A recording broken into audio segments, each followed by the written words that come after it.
ഉറക്കച്ചടവോടെയാണ് അടുക്കളയിൽ എത്തുന്നത് എങ്കിലും ഉപയോഗിക്കാനിരിക്കുന്ന പാത്രങ്ങളെല്ലാം കാണുമ്പോൾ, അതായത് കുക്ക് ചെയ്യാൻ തുടങ്ങുന്ന പാത്രങ്ങളെല്ലാം കാണുമ്പോൾ തന്നെ നമ്മുടെ ഉറക്കമൊക്കെ മാറിക്കിട്ടും. രാവിലെ ഒന്ന് അടുപ്പ് കത്തിച്ച് ചോറിനുള്ള വെള്ളം വെച്ചിട്ടുണ്ട്.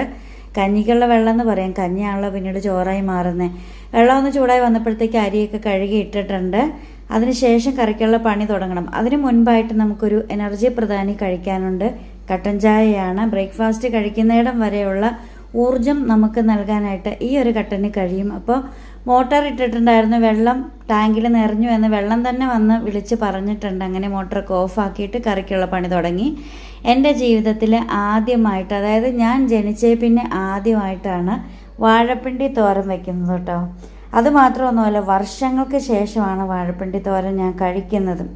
അങ്ങനെ വാഴപ്പിണ്ടിയൊക്കെ അരിഞ്ഞ് സെറ്റാക്കി തലേന്ന് തന്നെ വെച്ചിട്ടുണ്ടായിരുന്നു. അത് വേവിക്കാനിട്ട് വെച്ചിട്ടുണ്ട്. തേങ്ങ വേണം.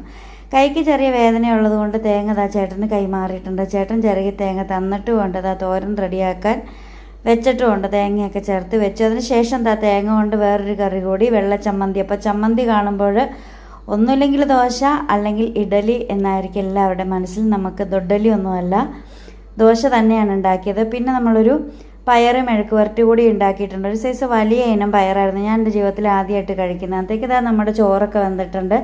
കുടിക്കാനുള്ള കഞ്ഞിവെള്ളമൊക്കെ മാറ്റി വെച്ച് ചോറിനെ അങ്ങ് വാർത്തിട്ട് ലഞ്ച് ഒക്കെ എടുത്തിട്ടുണ്ട്. ബ്രേക്ക്ഫാസ്റ്റ് ഞാൻ കഴിച്ചിട്ട് തന്നെയാട്ടോ പോയത്. അപ്പോൾ പിന്നെ ഒരു മീൻകറി കൂടി ഉണ്ടായിരുന്നു, അത് കാണിക്കാൻ പറ്റിയുമില്ല. അപ്പോൾ കോളേജിലേക്കൊക്കെ ഒന്ന് പോയിട്ട് വരാം. ടാറ്റാ.